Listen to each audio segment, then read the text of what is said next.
All right, y'all, it's that time of the week. I am breaking down your Dynasty football trades. If you want your trades to be considered for this video series, it's pretty simple. All you got to do is join our Discord with the link in the description. We have a text channel there that says Dynasty Trades. And anytime you want a trade to be considered, just pop it in there with some context and it'll officially be considered for this video series.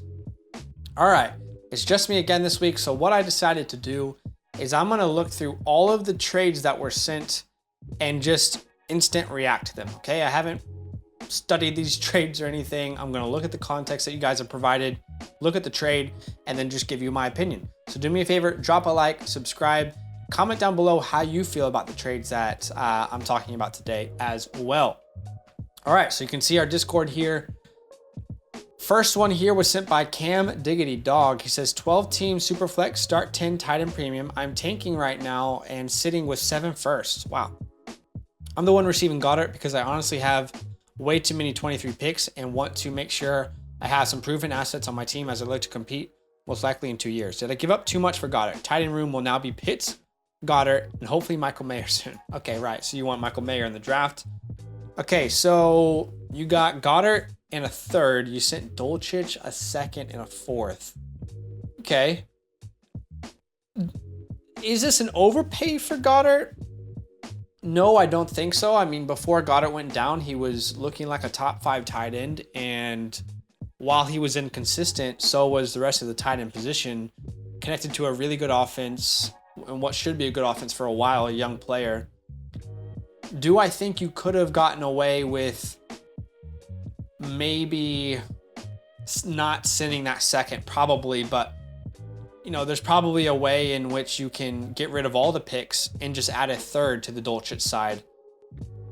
But to be honest, they probably wouldn't have accepted that. I think this is an even value. This is even value for Goddard. I think the reason I'm struggling is because I do like Dolchich so much. But no, I don't think you overpaid, and it's a good risk reward with the amount of picks that you have. All right, Killer Hawk says, it pains me to trade away Breece Hall, but I plan to compete in 23, and running backs tend to struggle 1 year move from an ACL. You're not wrong. Projected mid to first round pick, 10 team Superflex scoring. Okay, 10 team Superflex scoring. So we've got Corey Davis, Jameson Williams in a first, Calvin Austin, Breece Hall in a second. I mean, why did you guys, genuine question, I want Killer to comment down below, why you even include Corey Davis and Calvin Austin? I just felt like such a like no disrespect to them, but it just kind of felt like, sure. Yeah, throw in Corey Davis. Yeah, well, you throw in Calvin. You know, okay, sure. Look, this is an interesting deal. I think what would have really given me context is, or clarity is knowing where that first and that second is. Let's say that's a top 6 pick in the 2023 draft, then it's pretty easy the Jameson Williams side. My favorite wide receiver in this class, Breece Hall, my favorite running back in this class. But if that first is, let's say, bottom 2, and that second is like one of the first seconds in the second round, then I think I'm gonna lean towards the Breece Hall side. So overall, without context, I think this is a pretty even deal. I still wholeheartedly believe in Breece Hall returning, being an elite running back as I believed he was before the injury. But I understand that it might take a while for him to recover that form. But man, that Jets offense is going to be not forever, but while he's in his prime, it's going to be built around Breece Hall. That's for damn sure. But overall, I would say this is a pretty even trade. All right, Clyde says 12 team Superflex, half PPR tight end premium, league leading team with weak quarterback versus a rebuilder. Okay, so a league-leading team with weak quarterback versus a rebuilder. Okay, so essentially,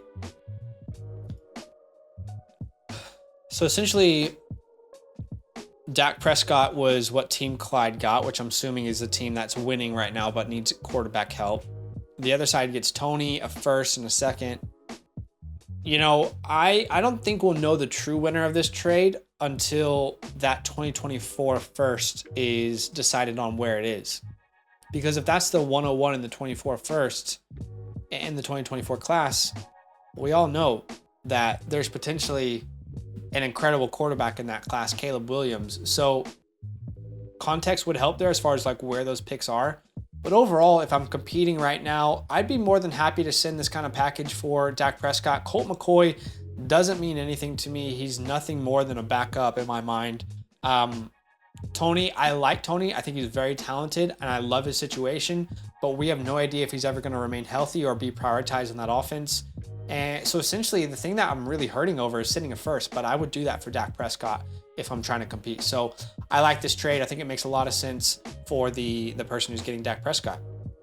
All right, the next trade we have from Gregory, 12 team, Superflex PPR, 23 first, looking like a lock for the 112. Okay, so this is going to be a late first. Okay, this is a really interesting trade. You know, Geno Smith is one of those wild cards in Dynasty football right now. It's not like Geno Smith is young. He's playing well, but he's been in the league a long time. He's 32 years old, so what, do they give him a 3-year contract?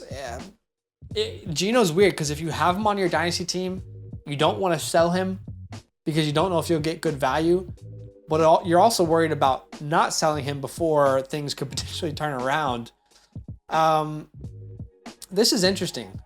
This is really interesting. Overall, though, like, to be honest, when I look at this trade, do I care about Tyler Boyd in Dynasty at all? No. I don't even know if I can start him in a redraft league, and he's only getting older and older. He's like, what, the 4th option on that team when everyone's healthy? The 3rd round picks, you can hit on those. You're not guaranteed to. The 2nd round pick is a little bit hard to give up. But again, I think this all comes down to, like, where are those picks? If that 24nd is like very early, then I might lean towards the Greg side if I'm competing. Overall, though, I do kind of lean towards taking that 23 first. I like the running back class here. I think it's deep. This is a pretty even trade, man. I don't know who to tell you who wins. To me, this is a very even trade. You guys let me know in the comments below. Then we have another one with Tyler Boyd. Tyler Boyd in a 3rd for Cooks in a 2nd. I mean, how is that even possible? How did someone get this deal done? This is definitely the Brandon Cooks side in my eyes. Brandon Cooks, 29 years old. Tyler Boyd, 28. The difference is Brandon Cooks is still viewed as one of those upper echelon receivers in the NFL. Was almost traded last year. I wouldn't say upper echelon, but look, he's still a very good receiver. He can be a very good wide receiver too on a competing team in the NFL. But I think he's going to find a new home next year through a trade most likely, and that could change his entire value for a competing team. And you somehow got a 2nd round pick in this. I'm definitely on the Greg side of this. I'll take the 2nd. Honestly, I would send Tyler Boyd in a 3rd away for a 2nd alone.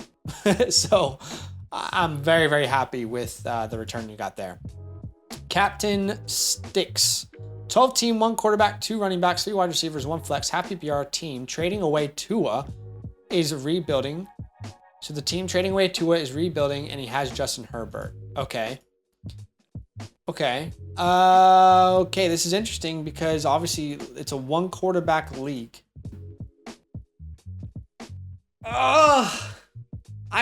You know what? This is tough because I do like Dobbins. And I know it's not been good this year, but as we've said before, it takes a while for these running backs to really define their footing after a serious injury like what Dobbins had. But I mean, overall, still in a non-super flex league, I still think that Tua clears this. We can't grade this trade based off of what I think J.K. Dobbins can do, based off of how I think he can recover and be a good running back in the future, because that's not the current reality that we live in. The reality that we currently live in is Tua Tagovailoa being a great asset in Dynasty, young player, coach believes in him, great weapons all around him. So yeah, I think you gotta go with the Tua side of this deal personally. You guys let me know though. You might see it differently. Niller says 10-man full PPR league, not making playoffs this year. 1st round pick is a mid. Don't have any else left now. Okay, so you're not making the playoffs this year, but you sent a 1st round pick. This is going to be interesting. Was missing a running back to compete next year. My other notable running backs for next year are Etienne, Hunt, and Herbert. Okay, and wanted to raise my ceiling. Other quarterbacks are Allen, Lance, and Lawrence. Okay, that's a good crew there. How are you not competing this year? I mean, that's interesting. So again, I don't know which side. I'm assuming you're getting the Geno side. but I don't really know.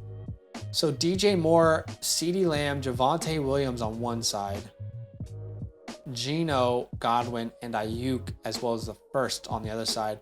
Again, guys, context with these picks would be really helpful for me to give an accurate grade. I'm just going to assume that they're both mid picks. I got to be honest, I definitely prefer the CeeDee Lamb side of this. CeeDee Lamb is definitely breaking out, proving to people that he is an alpha receiver in the NFL. He's my wide receiver, I believe, 4 in Dynasty football right now. I think he should be valued as an elite Dynasty asset. Javonte Williams, I love. I think he's very necessary to this offense. When he comes back, he will be the running back there. DJ Moore, someone I didn't love coming into the year. I had him ranked much lower than a lot of people, but now I think his value's kind of caught up. And this is maybe a value getting him back. Look, this is a pretty even trade. Again, I think Geno is the confusing part of this trade, because can anyone out there really tell me how to value Geno? I don't think any of us know how to value Geno Smith right now. 32 years old, could get a 2 to 3 year deal here. But overall, if Tom Brady leaves Godwin, that really concerns me for him. So I'm going to go with the CeeDee Lamb side of this. If you were to get CeeDee Lamb alone, it would cost multiple firsts. So I think you did a really good job getting other pieces that could become values in Javonte and DJ Moore as well. Don't like giving up the first round pick, of course, but I like this return for the left side here. Big Ben says 10 team PPR Superflex. I'm getting Kirk. Top team is contending team, looking to get stronger wide receiver production. The first was one of my 2 firsts, so I'm just back to my original first now. The first in the trade should be mid to late. Okay, that's very, very helpful context for sure. Okay, so Kirk and a third, or a first and a fourth. Okay, well, firstly, I'm not really going to take into account the 3rd and the 4th round pick. Again, you can hit on players like that. I mean, Romeo Dobbs was a 3rd round pick. I think Brian Robinson was in certain drafts, so we shouldn't completely, devalue them, but I just don't know what that could turn out to be. So really, the way I'm viewing it is Christian Kirk for a first. And I have been someone who, on our redraft channel, Christian Kirk before the year, he was a my guy. We do my guys every single year. We bring 5 players to you. Christian Kirk was one of those players that was a my guy this year. I made a bold statement, which it was bold before the year, but I said top 12 in targets amongst wide receivers, and he'll be a top 24 wide receiver. And those both look like they could happen. So before I say what I'm about to say, I was aboard team Christian Kirk to begin the year. However, I have had this stance in Dynasty for a while on the channel that I do believe Christian Kirk's production will be replaced. Not replaced entirely, but he won't be the wide receiver 1 of this team forever. Whether it was through the draft, through free agency, or trades, I felt like they were going to bring in an alpha wide receiver 1 to this team. Now, if Calvin Ridley is his old self, Calvin Ridley will be the wide receiver 1 on this team next year. There's no question in my mind. There's also a possibility that they could draft a wide receiver in the 1st round or in the 2nd round that could compete with Christian Kirk. So while I like Kirk, I worry about his long-term value. And you said it's mid to late first. There's a lot of receivers, not a lot, but there are 4 wide receivers that I really like that you could draft in the 1st round that I think could give you better production than Kirk for the rest of their careers. Thinking of Quentin Johnston, Jackson Smith and Jigba, Jordan Addison, and my mind's blanking right now for some reason. Kayshon Boutte potentially if he finds the right home. So I have to go with the first side of this. That's just my honest opinion, just me saying exactly how I feel. Oh my goodness. DJ, okay, wow, this is a lot of text. Look, this looks like one of the kind of questions that we would answer over on our Patreon, where we would really take time, sit down with people in the DMs that they get when they sign up to our Patreon and really break something like this down. But on today's video, I'm so sorry, DJ, I'm not going to be able to read through all of that right here. Actually, I'm recording right now, but I have a live stream coming up very soon, so I can't spend too much time. I'm sorry, DJ. Right tackle 70 says 2 deadline deals made. Team is 8-4, battling for a 1st round bye. Still have 2 1st round picks, 1 being potential top 4.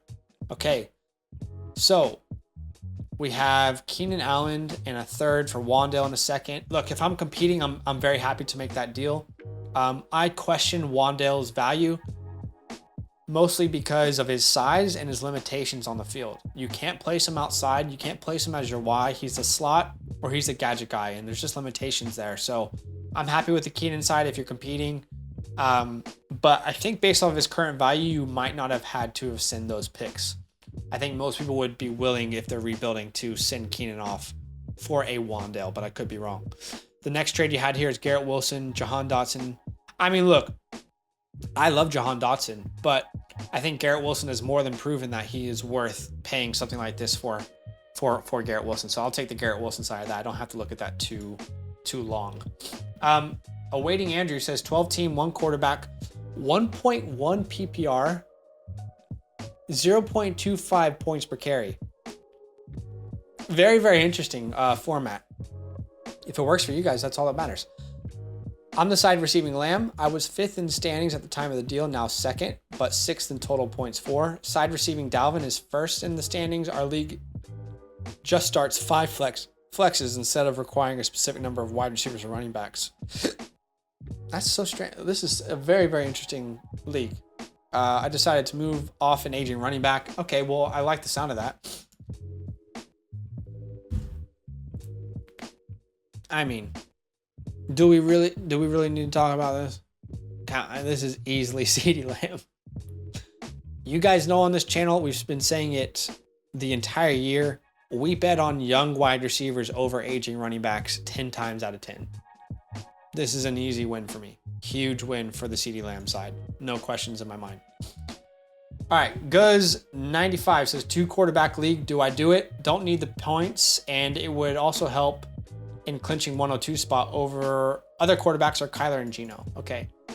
So Darnell Mooney, Justin Fields, Tua, Zonovan Knight, and Christian Watson. Yeah, this is interesting. Hey, I would say Tua and Justin Fields right now should be valued pretty equally in Dynasty football. I think most people would obviously prefer Justin Fields because of the rushing upside, but Justin doesn't have the weapons that Tua has around him. We can hope and believe and predict that the Bears will put those kind of weapons around Justin Fields, but at this very moment, that's not the case. But again, I think people do prefer Justin Fields over Tua, but the gap between Christian Watson and Darnell Mooney is much, much bigger for me. So if I had to choose, I'm definitely going the Tua side here. But I'm a huge Justin Fields guy, and we have been all year. It's just the gap between Mooney and Watson is so vast in my mind in Dynasty that that I'll have to take that side, even though I think it's potentially a good trade for both sides if Fields can become who we think he can. And that is it for the video. So thank you guys so much for watching along with us. I appreciate you being here. Do me a favor in the comments below. Let me know what you think about these trades. If you agree or disagree with some of my opinions, that's completely fine. As we always say, we're open to everyone's, perspective, everyone's point of view. So drop a like, subscribe, and we'll see you in the next video. Enjoy the rest of your week. Yo, what's good? Thanks for watching. We got a lot more videos. A lot more. If you want more videos. Watch now, it. You can also subscribe. Right now. If you want to. You need to. And lastly, don't forget that you can sign up to support the show and get exclusive content by going to patreon.com/FantasyLandFam.